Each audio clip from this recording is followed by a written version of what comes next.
말씀은 히브리서 11장 22절의 말씀입니다.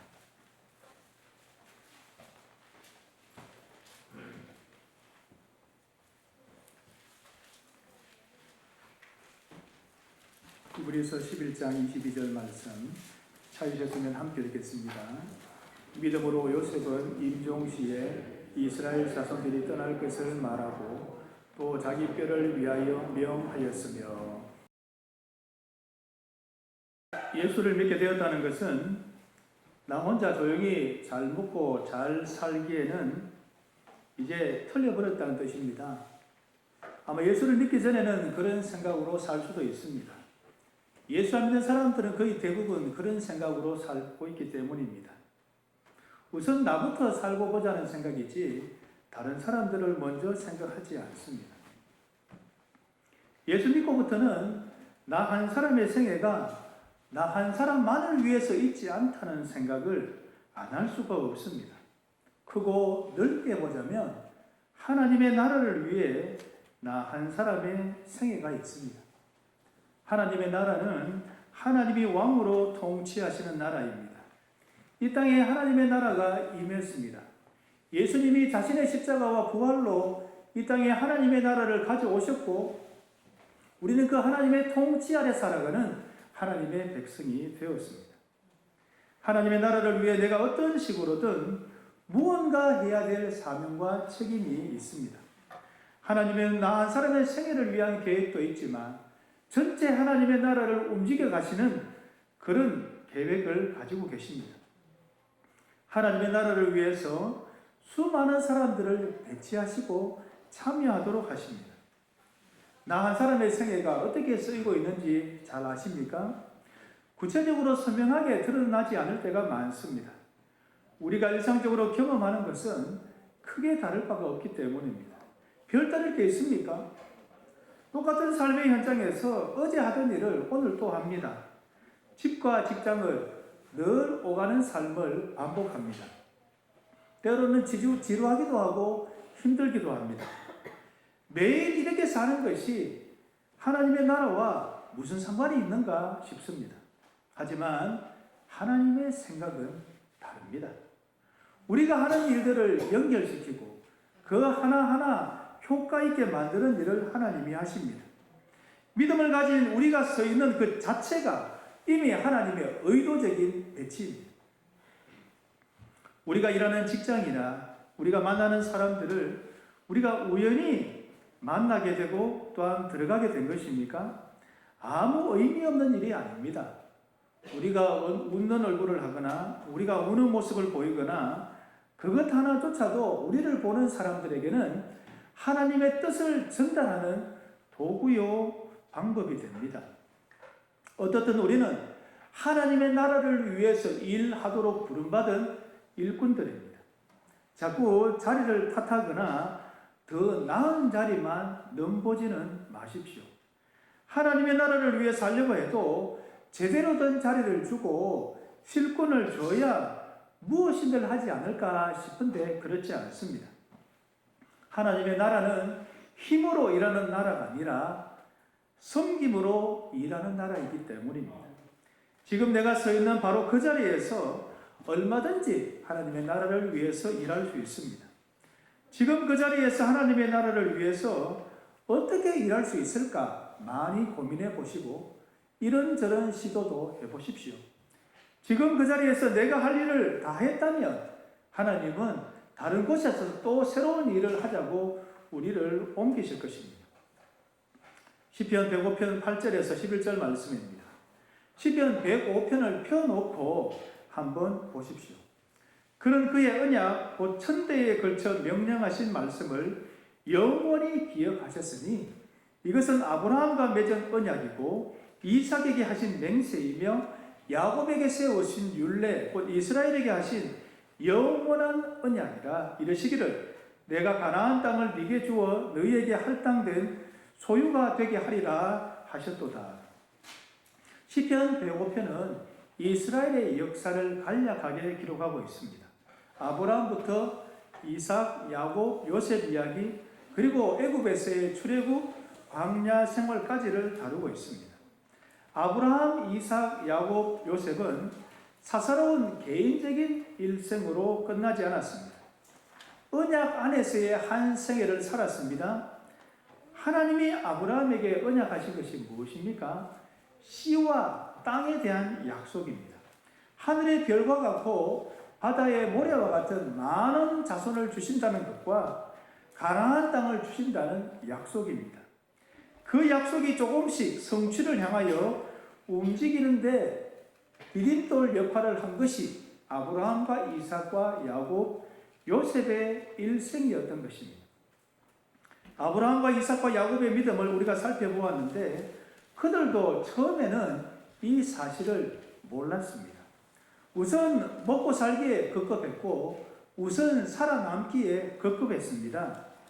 본토 친척 아비 집을 떠나 가나안 땅에 들어온 아브라함은 생존의 위협을 느끼고 자기 아내 사라를 방패로 삼았던 비겁한 남자입니다. 이삭은 편애로 에서를 축복하고자 했고 야곱은 욕심으로 장자의 축복을 빼앗았습니다. 하지만 그들은 마지막에 가서야 하나님의 계획, 하나님의 약속대로 다 되고 있다는 것을 깨달았습니다. 아브라함은 이삭을 바칠 때, 이삭은 에서가 아닌 야곱을 축복할 때, 야곱은 요셉의 두 아들을 축복할 때 드디어 하나님의 계획, 하나님의 약속에 눈을 뜨고 그것을 시인하고 그것에 고개를 숙이고 있습니다. 내 뜻대로 되는 것이 아니라 다 하나님의 뜻대로 되고 있구나. 사사로운 나 한 사람의 생애가 아니라 하나님의 나라라는 큰 그림 속에서 내가 사용되고 있구나 하는 것을 깨달았습니다. 요셉의 일생 또한 마찬가지입니다. 시편 105편 16절에서 23절 말씀입니다. 그가 또 그 땅에 기근이 들게 하사 그들이 의지하고 있는 양식을 다 끊으셨도다. 그가 한 사람을 앞서 보내셨으며 요셉이 종으로 팔렸도다. 그의 발은 착고를 차고 그의 몸은 쇠사슬에 매였으니 곧 여호와의 말씀이 응할 때까지라. 그의 말씀이 그를 단련하였도다. 왕이 사람을 보내어 그를 석방하며 뭇 백성의 통치자가 그를 자유롭게 하였도다.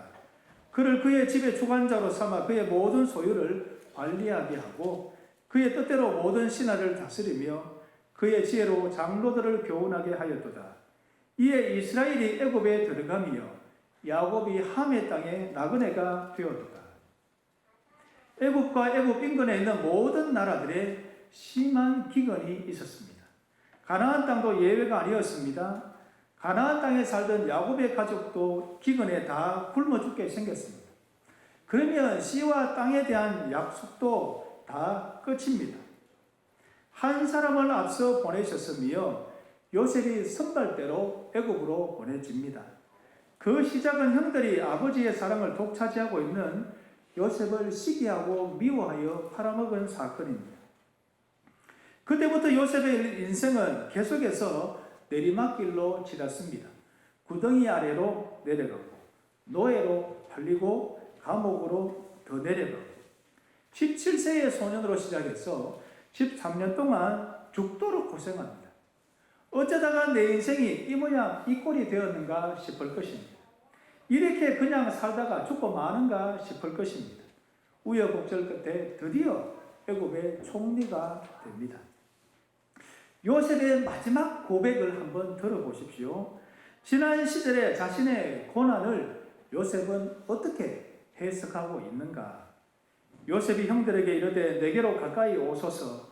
그들이 가까이 가니 이르되 나는 당신들의 아우 요셉이니 당신들이 애굽의 판자라. 당신들이 나를 이곳에 팔았다고 해서 근심하지 마소서. 한탄하지 마소서. 하나님이 생명을 구원하시려고 나를 당신들보다 먼저 보내셨나이다. 이 땅에 2년 동안 흉년이 들었으나 아직 5년은 밭갈이도 못하고 추수도 못할지라. 하나님이 큰 구원으로 당신들의 생명을 보존하고 당신들의 후손을 세상에 두시려고 나를 당신들보다 먼저 보내셨나니 그런즉 나를 이리로 보낸 이는 당신들이 아니요 하나님이시라. 요셉도 자신의 한 생애가 하나님의 약속 안에 들어있다는 것을 깨닫게 됩니다. 애굽과 애굽의 인근에 있는 만민의 생명을 살리기 위해, 특별히 이스라엘 민족을 살리기 위해 자신의 생애가 사용되었다는 것을 깨닫게 됩니다. 하나님이 하신 일입니다. 하나님이 계획하신 일입니다. 하나님의 의도대로 결국은 다 되었습니다. 그러니 형들에게 사사로운 마음으로 분노하거나 복수할 마음이 없습니다. 요셉 덕분에 야곱의 일가족이 살아남지 않았습니까? 요셉 덕분에 야곱의 일가족이 애굽에 들어와서 이스라엘 민족이라는 큰 민족을 이루지 않았습니까? 애굽은 이스라엘 민족을 만드는 모판과 같습니다. 자라면 어떻게 해야 됩니까? 모내기를 해야 합니다. 약속의 땅 가나안으로 모내기를 한 것이 출애굽입니다. 요셉은 이런 하나님의 계획을 너무나도 잘 알았습니다. 자신의 한 생애가 이런 놀라운 일을 위해 사용되었다는 것을 확실하게 깨달았습니다. 요셉만 그리하겠습니까? 요셉의 일생만 그러하겠습니까? 우리의 한 생애도 하나님의 계획 안에, 하나님의 약속 안에 있어 하나님의 나라를 위해서 지금도 사용되고 있습니다. 어찌 사용되고 있는지 다 알 수는 없지만 사용되고 있다는 사실만큼은 분명합니다. 아마 아브라함, 이삭, 야곱, 요셉처럼 생존의 위협을 느끼고 편애와 욕심으로 이를 그르치고 지독한 고난을 당하고 있을 때는 모를 수도 있습니다. 우선 살아남아야 한다는 생각밖에 없습니다. 다 내 뜻대로 잘 되고 있구나 여길 것입니다. 내 인생은 왜 이 모양 이 꼴이냐 우선일 것입니다. 나중에서야 다들 깨닫지 않았습니까? 내가 살아남고자 몸부림치는 것보다 하나님이 나를 보호하고 계시구나. 내 뜻대로 되는 것이 아니라 결국에는 하나님의 뜻대로 다 되는 것이구나. 내 인생을 통해 만민의 생명을 살리고 이스라엘 민족을 만들기 위한 하나님의 계획이 있었구나. 우리도 언젠가 이런 날이 올 것입니다. 지금은 우리가 잘 몰라도 우리의 한 생애가 하나님의 나라를 위해서 어떻게 사용되었는지를 알 날이 올 것입니다. 우리가 하는 일들, 우리가 만나는 사람들, 내가 있음으로 어떻게 그 일의 열매가 맺혔는지, 내가 있음으로 그 사람에게 어떤 영향을 미쳤는지 결과는 항상 뒤에 나타나게 마련이기 때문입니다. 요셉의 믿음은 하나님에 대한 믿음이요, 하나님의 약속에 대한 믿음입니다. 그는 그의 언약 곧 천대에 걸쳐 명령하신 말씀을 영원히 기억하셨으니 이것은 아브라함과 맺은 언약이고 이삭에게 하신 맹세이며 야곱에게 세우신 율례 곧 이스라엘에게 하신 영원한 언약이라. 이르시기를 내가 가나안 땅을 네게 주어 너희에게 할당된 소유가 되게 하리라 하셨도다. 처음에는 아브라함 한 사람에게 하신 약속입니다. 그 약속이 이삭에게로, 야곱에게로, 요셉에게로 이어집니다. 천대에 걸쳐 약속하신 이스라엘과 맺은 영원한 언약입니다. 반드시 될 수밖에 없는 약속입니다.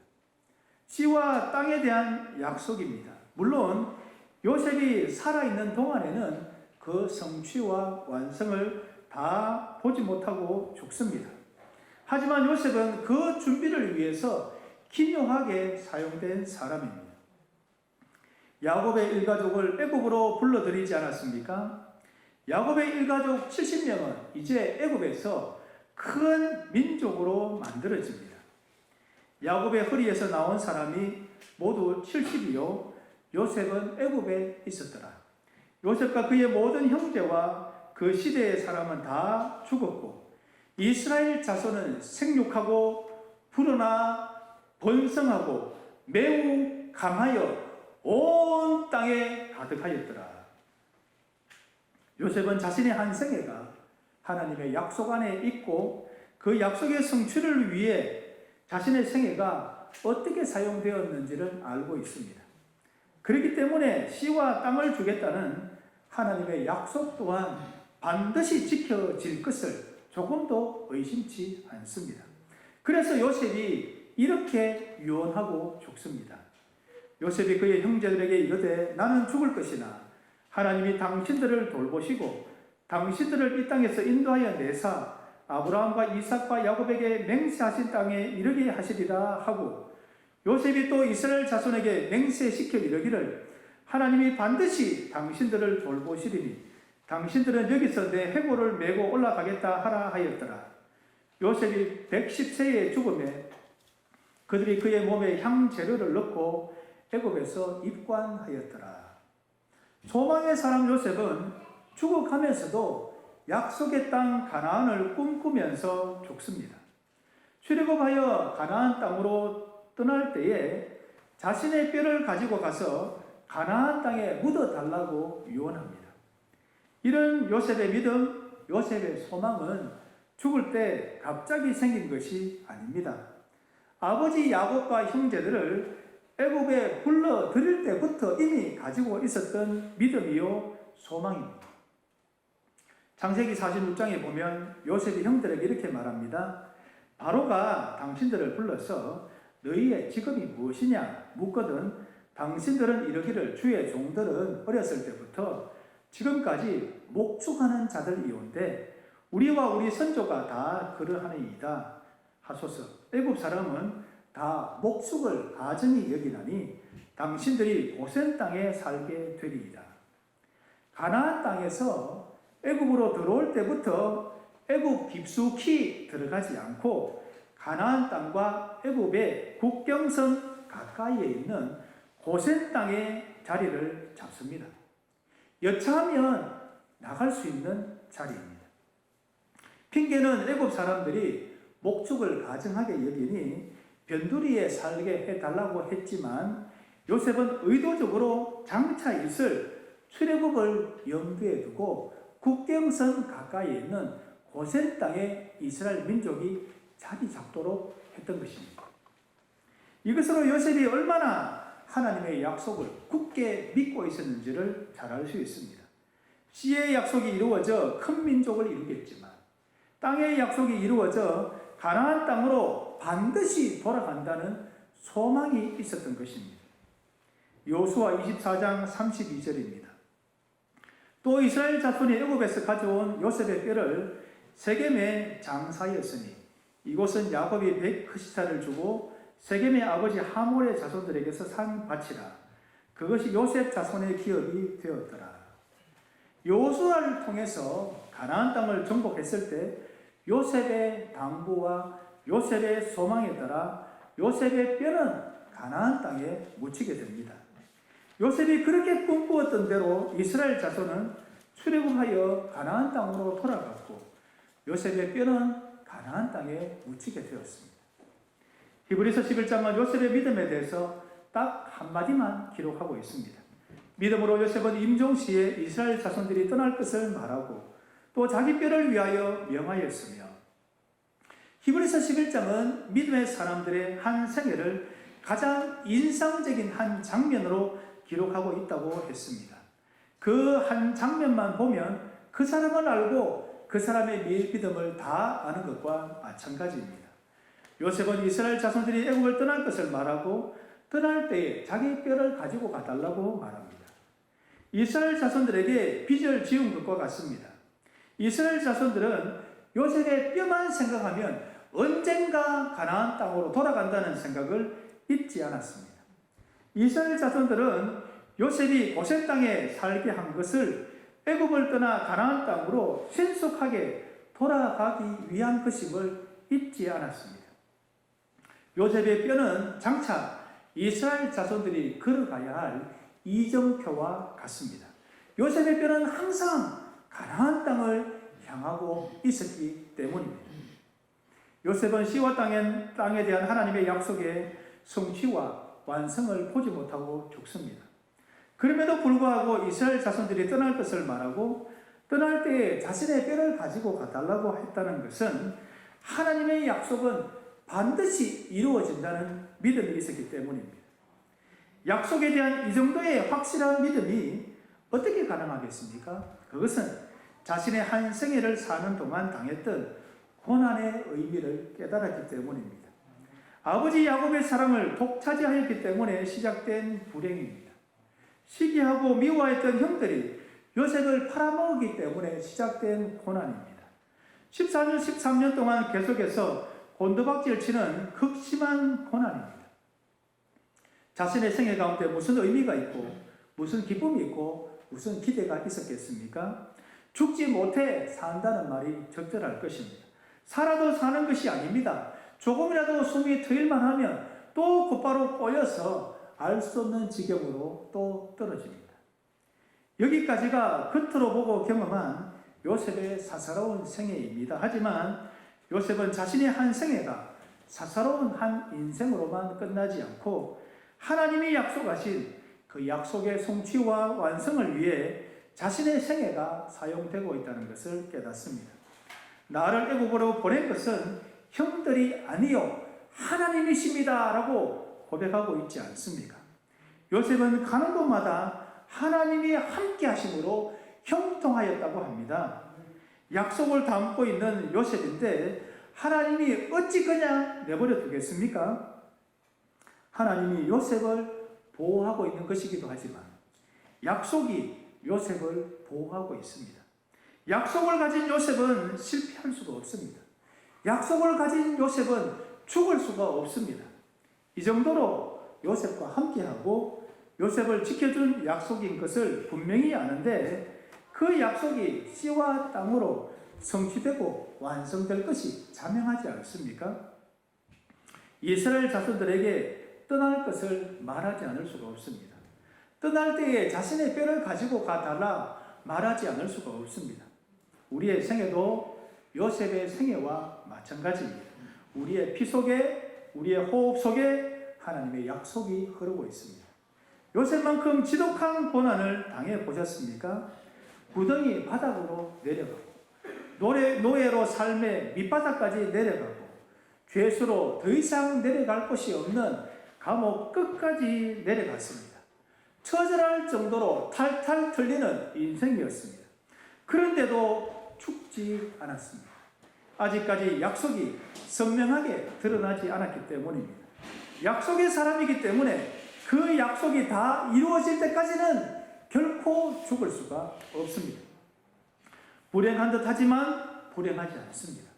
실패한 듯 하지만 실패하지 않습니다. 이스라엘을 위해 요셉의 일생이 있었던 것처럼 하나님의 나라를 위해서 우리 각자의 일생이 있습니다. 우리는 무엇을 위해서 선발대로 보내진 사람입니까? 하나님이 어떤 일을 하시려고 우리를 오늘 이 자리에 세우신 것입니다. 우리가 하는 일들, 우리의 노력과 고민, 우리의 고난과 시련, 우리의 눈물과 기도, 그 어느 것 하나 아무 의미 없이 그냥 사라지지만은 않을 것입니다. 하나님을 믿고 하나님의 약속을 믿는다면 요셉 못지않는 믿음의 사람, 소망의 사람이 될 수 있습니다. 요셉의 일생에서 나타났던 일들이 우리에게도 동일하게 나타날 것입니다.